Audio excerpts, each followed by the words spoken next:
remember Matthew Shepard, a young man filled with promise who was brutally murdered this past week. His death shocked and galvanized the nation.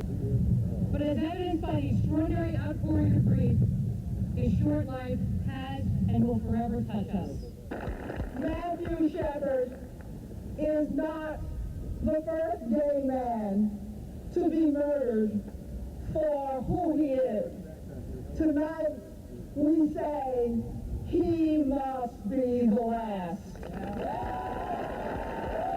That never, ever should something like this happen again in the future of this country. And it just hit me why I am so devastated by it. It's because this is what I was trying to stop. This is exactly why I did what I did.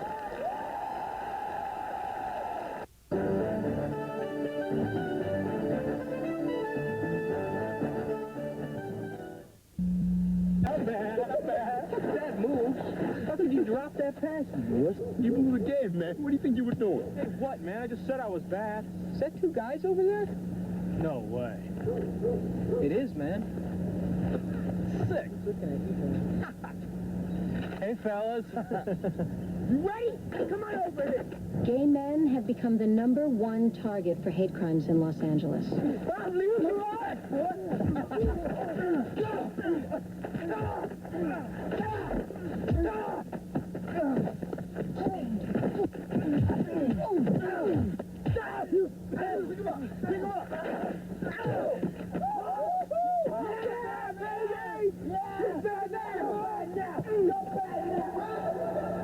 I'm Meredith Scott Lynn. Gay bashing is a crime, a hate crime, and like AIDS, hate doesn't discriminate. It can attack anyone. If you think that gay bashing proves how bad you are, I mean, think again, guys, because come on, real men don't have to prove anything.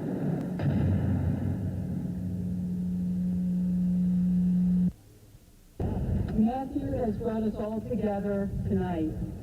We remember Matthew, and we remember the tens of thousands who have known the terror of violence because of our race, because of our religion, because of our gender, because of our gender identity, because of our sexual orientation, because of our disability. Tonight, we pledge to turn our collective grief, our collective mourning into action. We call on Congress to enact the Hate Crimes Prevention Act. We can't afford to wait one moment longer.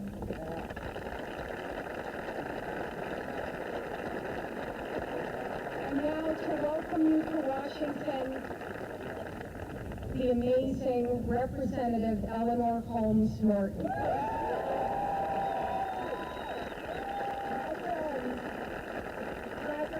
Thank you.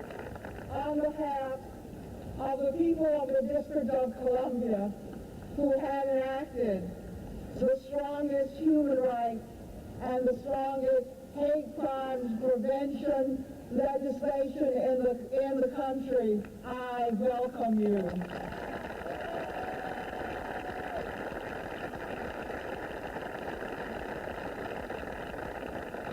Matthew Shepard is not the first gay man to be murdered for who he is. Tonight, we say he must be the last.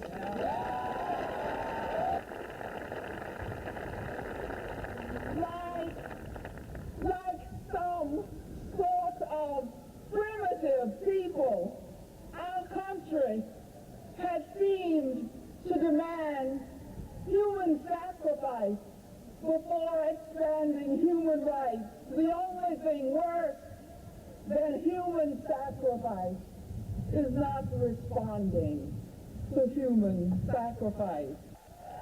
The cruel assault that ended Matthew's life is a reminder for all of us in public life that we must do more to deal with violent bigotry, hate crimes, wherever they exist in our society and wherever they exist in our nation. We have to do more. We are here to express three equally important emotions: terrible sorrow, deep anger, and absolute and unshakable determination.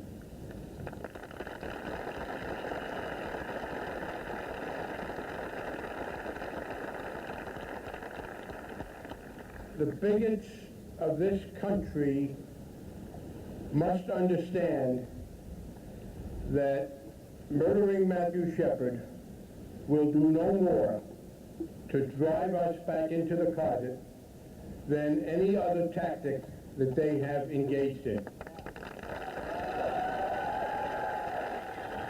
And I want to address for a minute the hate crimes legislation. We are talking about legislation that does not impinge in any way, shape, or form of freedom of speech. Yes, I think the bigots are entitled to freedom of speech. They'd be entitled to freedom of thought if they were capable of it. But we are not talking about impinging on speech. We are talking about preventing violent action. No one is here mourning Matthew Shepard because he was insulted. We mourn him because he was so brutally beaten. We Wyomingites were and are crushed and appalled by the evil events that encircled and snuffed out the life of Matthew Shepard. Matthew was in Cody last summer, my hometown. He loved the West and he loved the University of Wyoming. That's why he went there. He was a gentle, caring, bright, sensitive, and loving person. The people of my state and the University of Wyoming want you to know this is not who we are. We value differences and diversity. So let the life of Matthew Shepard and his death serve to raise him as a true martyr to the cause of a new awareness and an acceptance of those who are different from us in body, mind, spirit, or estate. The journey begins anew in the light of candles.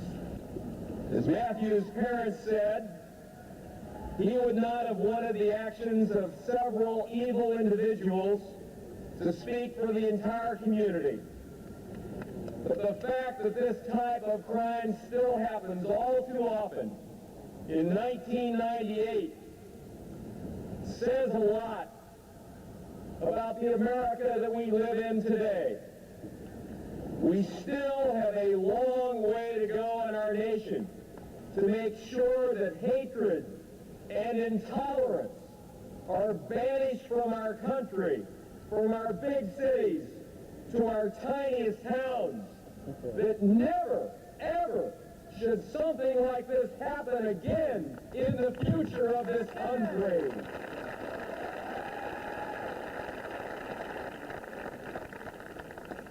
Finally, let me say that this horrible act was more than an act against an individual. It was an act against his family. It was an act against his friends. It was an act against the entire community in Wyoming.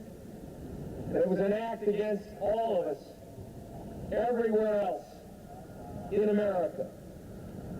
Our heart tonight goes out to the family of this fallen man. A senseless act, a meaningless act, a despicable act, an evil act. I have a son named Matthew, and my heart bleeds tonight for this family. I step into their shoes, and I understand the deep pain they must feel.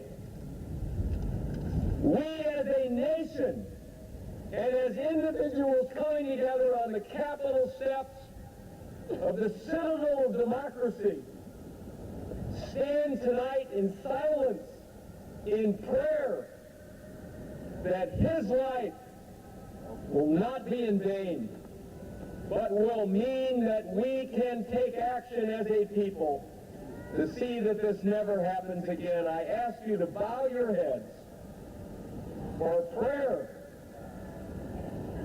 that his life will not be in vain.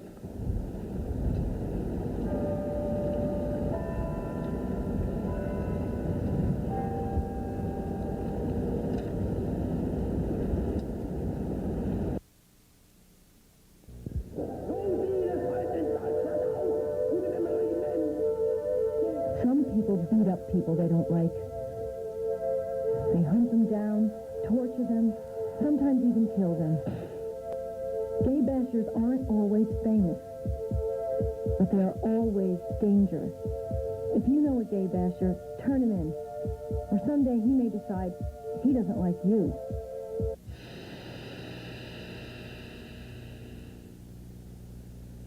This is what hate does. Hate hurts.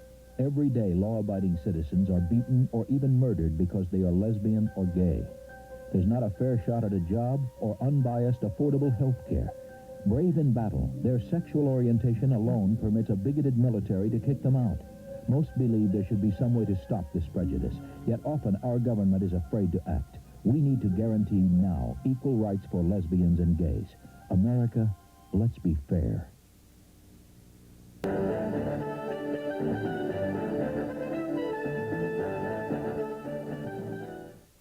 There is a document that stands as an example to all across this planet, and the words are very simple, that there are unalienable rights, life, liberty, and the pursuit of happiness.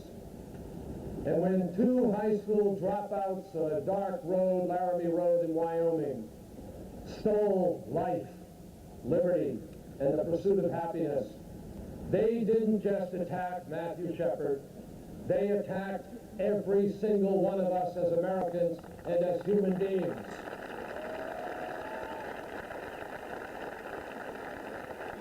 And we must make clear our determination to hold all politicians accountable, that we will overcome, we will pass the laws, we will live in this country, we will make real those unalienable rights. Thank you very much. I am author in the House of the Hate Crimes Bill. And I authored the bill not simply because I care about blacks and Latinos and Jews and Muslims and Catholics and gays and lesbians. I authored the bill because I'm an American, and I'm proud to be an American. And those who killed Matthew Shepard and those who killed James Byrd are the most un-American people I could ever imagine. Let me say to Matthew Shepard, in his spirit and to his family, we have a way of fixing this. It can be fixed in our hearts and our minds, but I am a legislator, and I come tonight to join you in a swarm of people who believe in human dignity and to fight against evil wherever it may be found. We will not tolerate the intolerance of those who would claim your human dignity not to be the kind of dignity respected in these United States of America. We must continue to stand up for what is right, for what is fair, and for what is just. I said, and I must say to America tonight and to all of us, just maybe we all came over here in different ships, but we all are in the same boat now.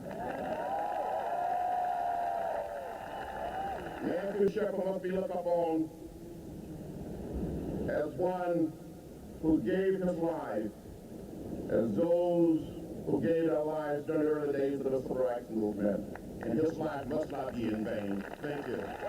Matthew Shepard's death may have given us life, as Anne Frank gave others life, as Martin Luther King gave others life. So if in celebrating the life of Matthew Shepard, we remember that others might live because he died, then truly he has not died. God rest his soul. The best tribute we can give to Matthew is to cherish life every day and to look to the person you love, to the people you love, and cherish them. And most importantly, to cherish yourself and the power you have that you do not realize. I encourage everyone who's on the fence about coming out to come out, because that is a statement that you are proud. And I get a lot of inspiration from a piece of a speech that Nelson Mandela gave, his inaugural speech. Here is a person that has more right to hate than probably anyone in the world. And these were the words he said. I get inspiration for this to come out, for the situation with Matthew, everything. He said, our greatest fear is not that we are inadequate. Our greatest fear is that we are powerful beyond measure. It is our light, not our darkness, that most frightens us. We ask ourselves, who am I to be brilliant, gorgeous, talented, and fabulous? Actually, who are you not to be? You are a child of God. Your playing small doesn't serve the world. There is nothing enlightened about shrinking so that other people won't feel insecure around you. I just wanted to talk to you very, very briefly about how I feel. I am a white, heterosexual, raised as a Catholic Republican, and I am so ashamed of my people right now.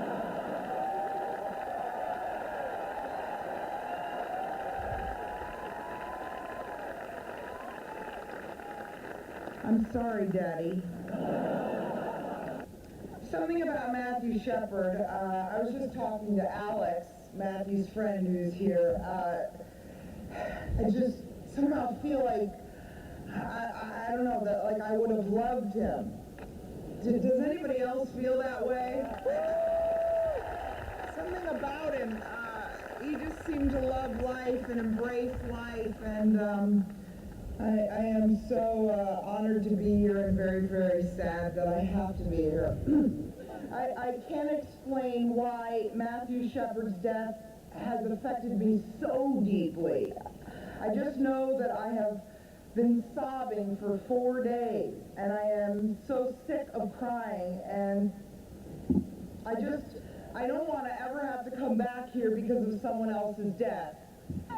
I am so pissed off.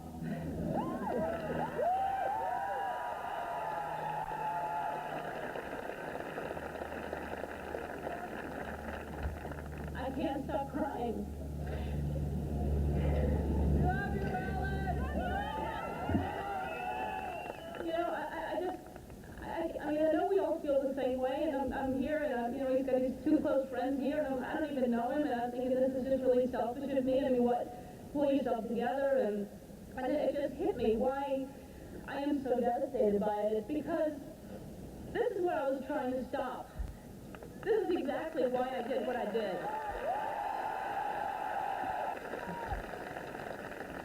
Well, you see them come out in forces when they think Lesbian's going to be on television, and the preachers come out then, but you know, something like this happens, where are they?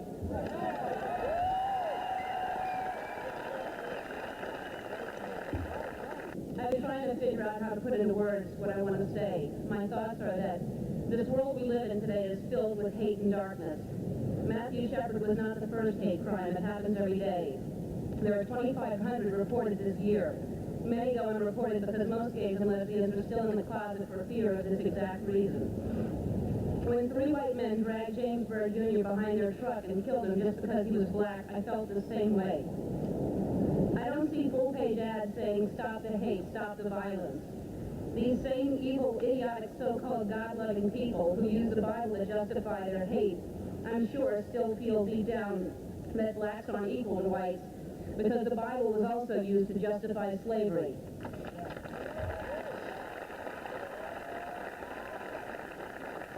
It took one man It took one man, one white man, Abraham Lincoln, to free the slaves. He wasn't very popular for doing it, but he knew it was the right thing to do. When Hitler was killing all the Jews, the church was silent. They did nothing. It was a few good Germans who helped hide the Jews. Right now, homosexuals are the target of, at the very least, discrimination, and at the very worst, hate and violence.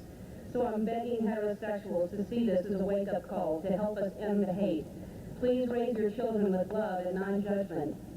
Tell them that everyone has the right to love who they want to love. It shouldn't threaten you or who you are. Explain that it's not okay to call someone a faggot or a nigger or a kike. We shouldn't be asked to change who we are. The millions of dollars that the religious right spend on print ads and TV ads could be spent on helping to change the homeless, or help change men who abuse women.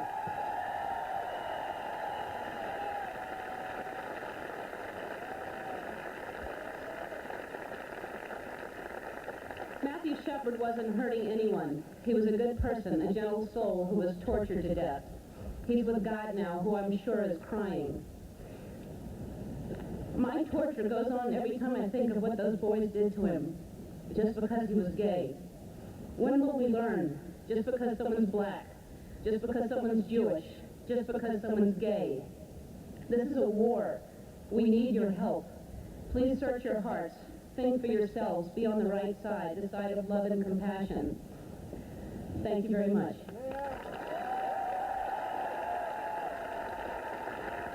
Hello, my name is Betty DeGeneres, and my kid is the greatest. You know her. She's Ellen, and she's gay. For too long, gay Americans have suffered discrimination. As long as our sons and daughters are excluded from the basic protection of law, we must share that burden as a family. So let's not waste one child, and let them all reach for the stars.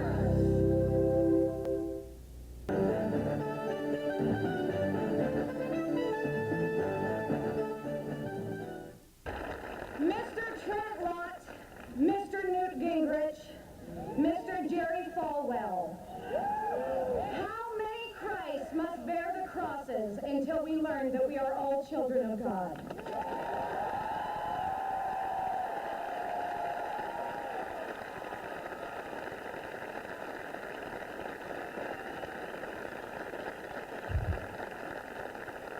You have witnessed a demonstration of what your ignorant teachings about gays and lesbians breed. You preach and support groups that encourage me to change who I am, to become more like you. I do not want to be like you.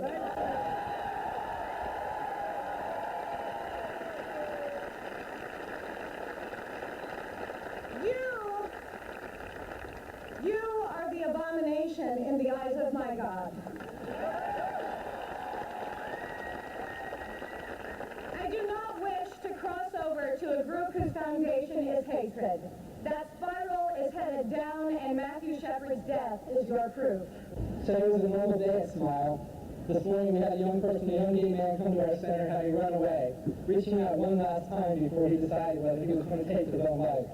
And this afternoon, just an hour before walking a few blocks from our center to these steps, my mom called.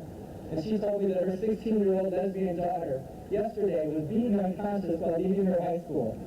She wanted to know, fighting back tears, how she could prevent her daughter from becoming another Matthew Shepard. I didn't know what to say. I had no idea what to tell her. We need every single one of you to be involved. You need to get active. You need to come out. Matthew Shepard's best friends from Wyoming, Walter Bolden and Alex Trout.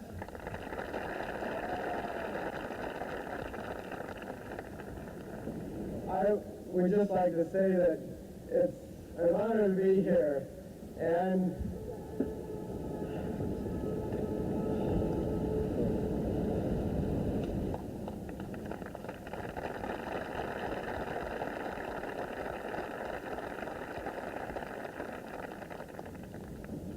on our way over here, we walked through Union Station, and that was the last place here in Washington, D.C. that Walt had been with Matt. And you don't know how much this means to Matt, and how much it would mean to Matt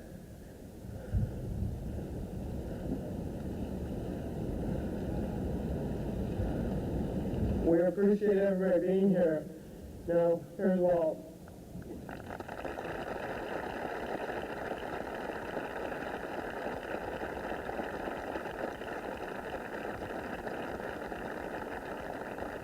Just a week before he was so savagely tortured and murdered, Matt told me how happy he was to be back home, how comfortable he felt in Laramie, and how safe he felt there compared to the big city. I was so happy to hear that because I had encouraged Matt to come home. Matt's sense of safety was betrayed by every legislator in Wyoming and in this nation who has ever opposed or voted against hate crime legislation over the last year. Alex and I are here because our dear and gentle friend Matthew Shepard was brutally tortured and murdered. But we all know we are here for more than that. Matt once told me that someday he was going to be famous and that he was going to make a difference in the area of human rights. But I look out at all of you and reflect on what is going on in the building behind us. I have to think he had no idea how true that statement would be. Matt is never going to hop off of my couch again and bounce off to class to meet a friend and have coffee. Never again. But I believe that his eyes are dancing as he looks down and sees how he has touched the heart and soul of the people of this nation. But please remember, no matter what good may come from all of this, the price was too high. The price was too high. Please be safe.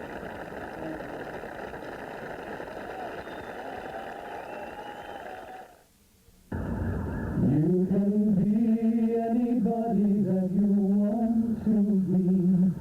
You can love whomever you will.